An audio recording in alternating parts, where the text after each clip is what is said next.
It means a lot to us that there are still people who are enjoying the new Yankee Workshop, and we want to reach out and thank you all. And just have a great time woodworking. It's a fun thing to do. Imagine watching a man walk into a quiet woodworking shop, pick up a piece of beautiful wood, explain exactly what he planned to do, and then slowly turn that rough material into a piece of furniture right in front of you.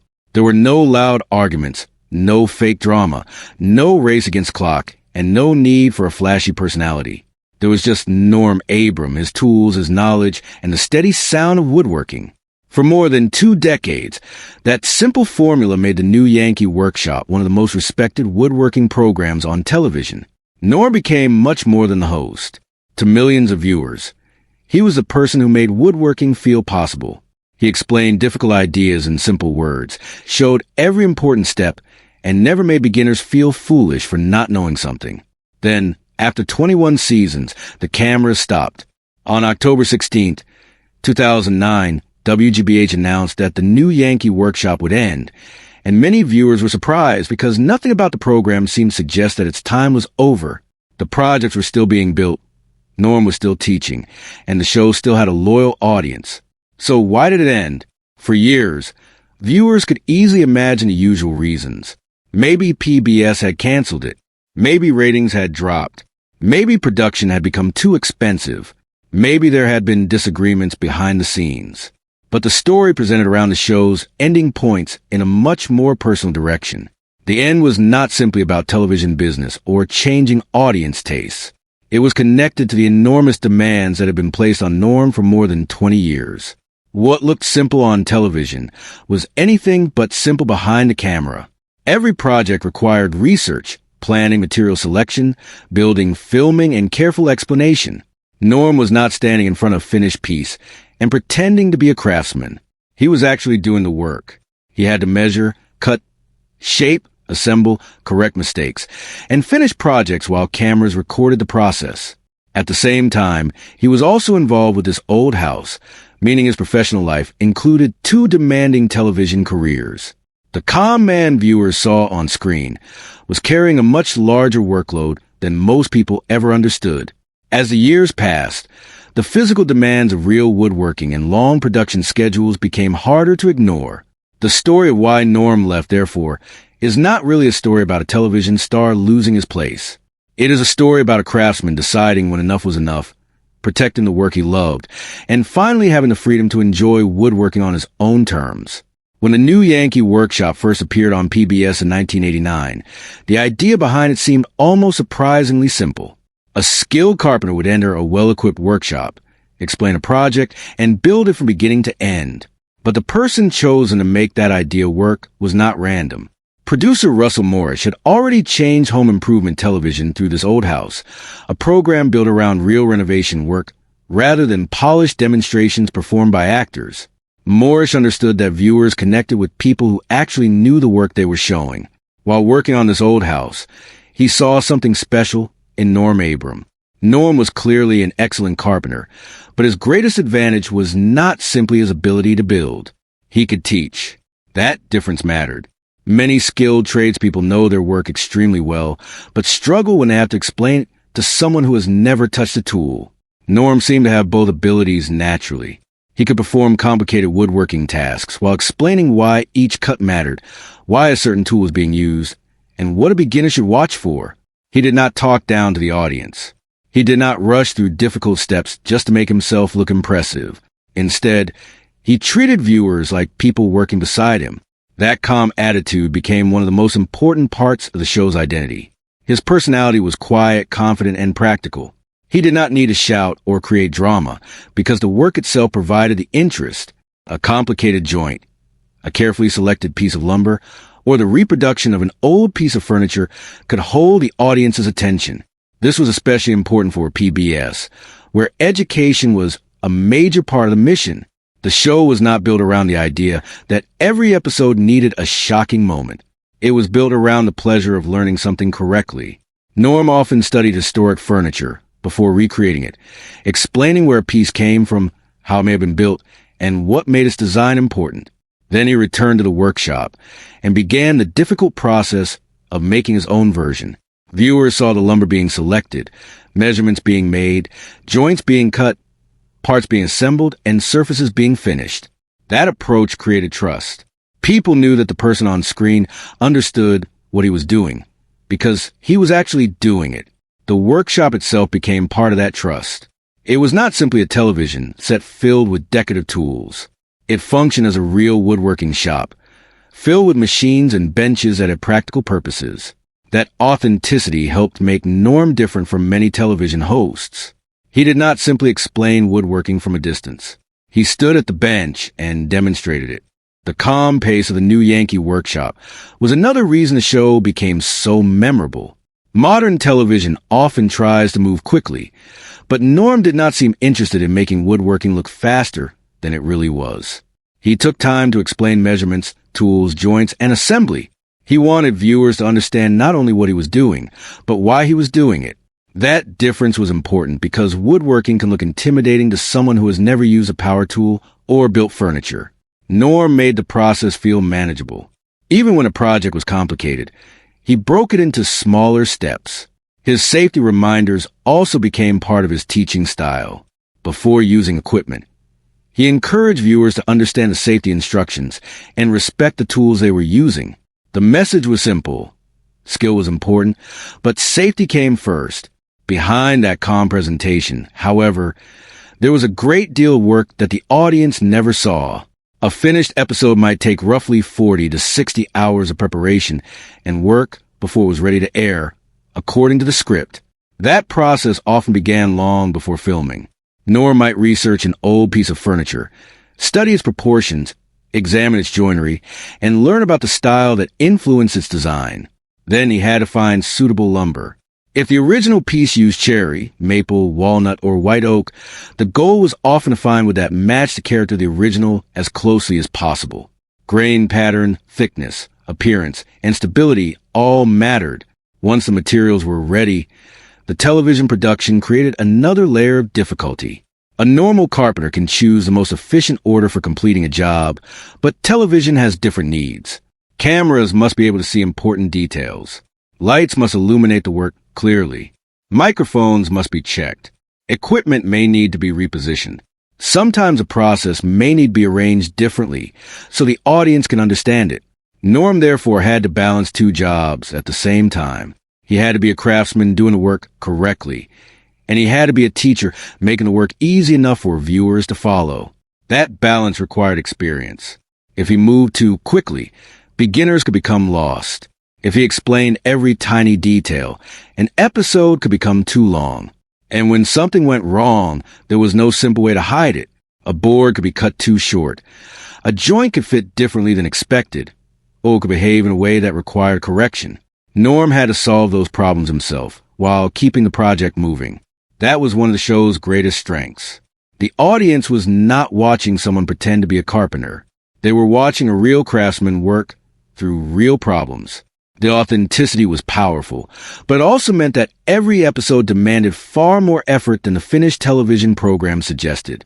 As the years passed, another part of Norm Abram's professional life made his workload even more demanding. He was not simply responsible for the new Yankee Workshop. For much of its run, he was also a central figure on this old house. To a viewer watching television at home, these may have seemed like two related programs, but the work involved was very different. This old house took Norm to real renovation projects and placed him within a larger team of professionals. Carpenters, contractors, plumbers, electricians, landscape specialists, and other experts shared responsibilities. Norm's knowledge was important, but he was not carrying the entire production by himself. The new Yankee Workshop was different because everything depended heavily on him. He was the host, teacher, designer, and craftsman. The projects revolved around his ability to build them and explain them. If Norm was not there, there was no easy way to continue the same format. That responsibility created a unique kind of pressure. He could not simply read a script while another person secretly completed the difficult work. The woodworking itself was the program. Every cut, joint, assembly, and finishing step had to work. At the same time, the physical demands of the workshop were real. The script describes filming days that could last for many hours, with Norm standing, walking between machines, handling materials, measuring lumber, assembling furniture, and repeating woodworking tasks. A real shop also involves heavy materials and awkward pieces that have to be moved safely. Woodworking requires concentration and precision, which can mean holding certain positions for long periods while focusing on small details. None of this was visible to viewers. In the same way, it was visible to production team. On television, Norm looked calm. His voice was steady. His movements were controlled, and he rarely allowed frustration to become part of the program. That professionalism was part of what audiences admired. But a calm appearance does not mean that a job is easy. 20 years of repeated physical work can create a very different experience from a single afternoon in a workshop. The script presents this long-term physical demand as an important part of the story behind the show's ending. It was not one dramatic accident or one sudden failure. Instead, the argument is that years of woodworking, standing, lifting, bending, cutting, sanding, and assembling gradually made the job harder. This is also where the story becomes more personal. Norm had spent decades showing people how to work with wood, but eventually he had to consider what continuing that schedule would mean for himself. His value to the show was also part of the problem. Because the program depended so strongly on him, reducing his workload would have changed the nature of the series. There was no simple replacement who could step in and make the show exactly the same. The very quality that made Norm essential also made it difficult to continue without him. The physical side of the story becomes especially important when looking at Norm's later years on the program.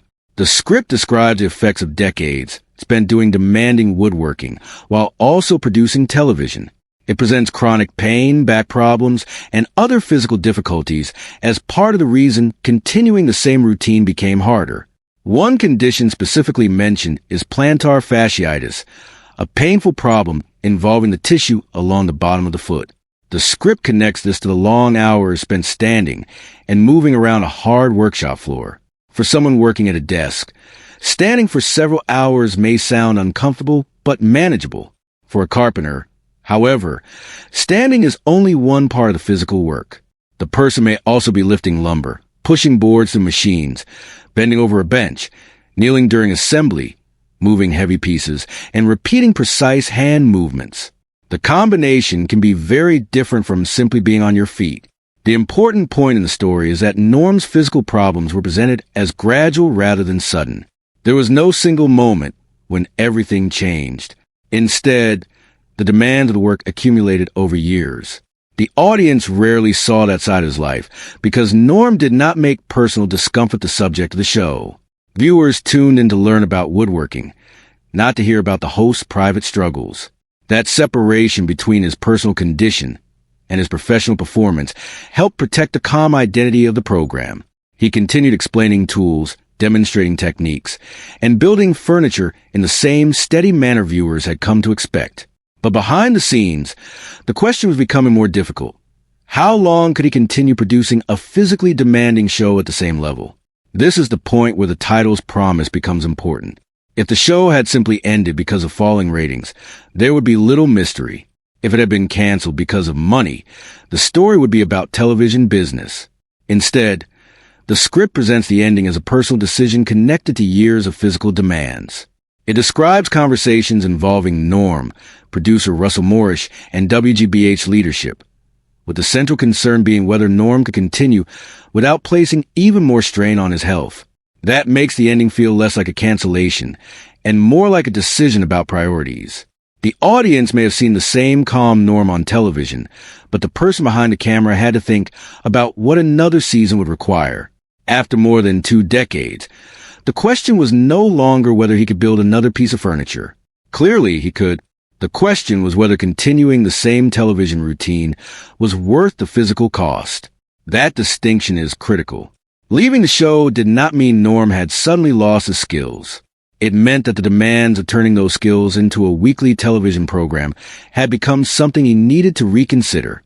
Then came the announcement that shocked many longtime viewers.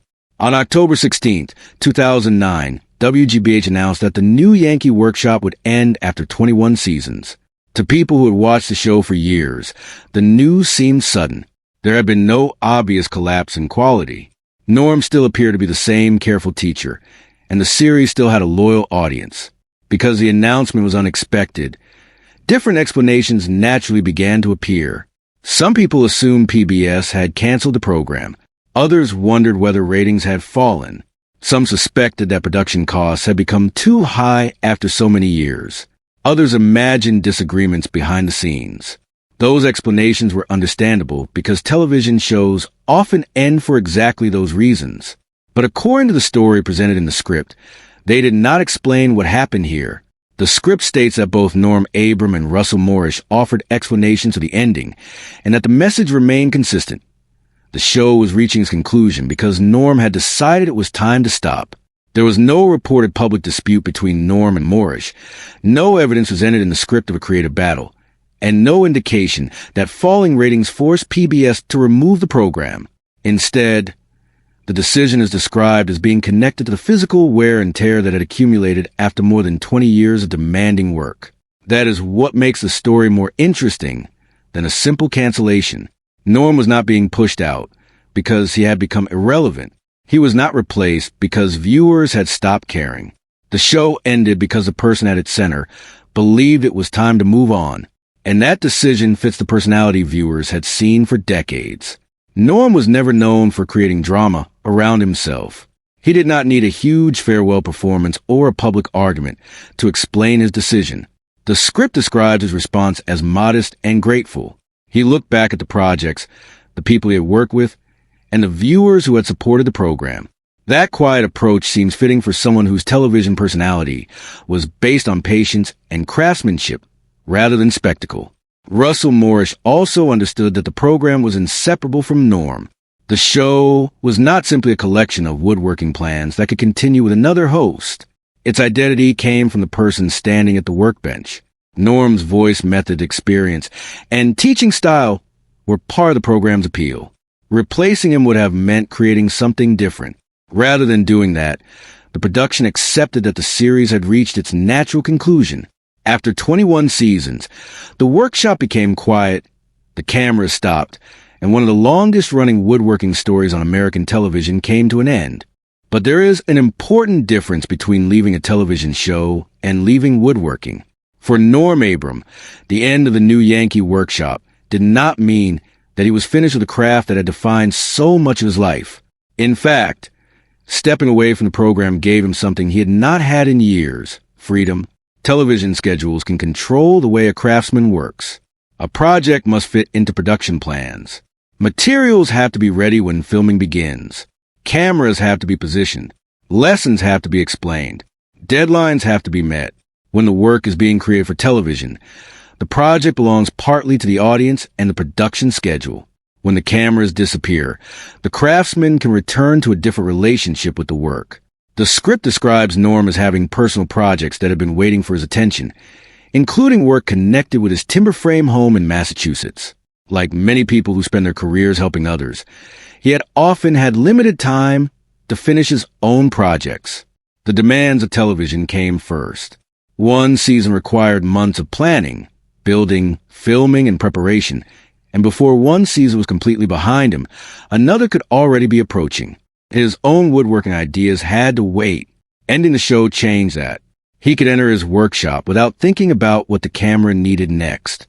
He could choose a project because he personally wanted to build it. If something needed more time, he could take more time. If a joint needed another day to fit correctly, there was no television deadline forcing him to move forward. In that sense, leaving the program did not have to be viewed as a defeat. It could be viewed as a return to the reason he started woodworking in the first place. The craft became personal again. There was no audience waiting for the next step, and no episode clock counting down. There was simply a craftsman, his tools, and the material in front of him. That is an especially fitting direction for the story, because Norm's television career had always been built around authenticity. He taught people that good woodworking required patience, attention to detail, and respect for process. After years of following those principles for television, he finally had the opportunity to follow them entirely for himself. The cameras had helped make him famous, but they were never the reason he became a craftsman. Woodworking came first. Television came later. Once the television schedule became too demanding, Stepping away allowed the original passion to remain. The show could end without the craft ending. And perhaps that is the most important part of understanding what happened to Norm Abram. He did not need television to prove that he was a woodworker. By the time the show ended, his work had already spoken for itself for more than 2 decades. There was also another benefit to leaving the new Yankee Workshop. Norm could continue sharing his experience without carrying the full weight of an entire television series. His role on this old house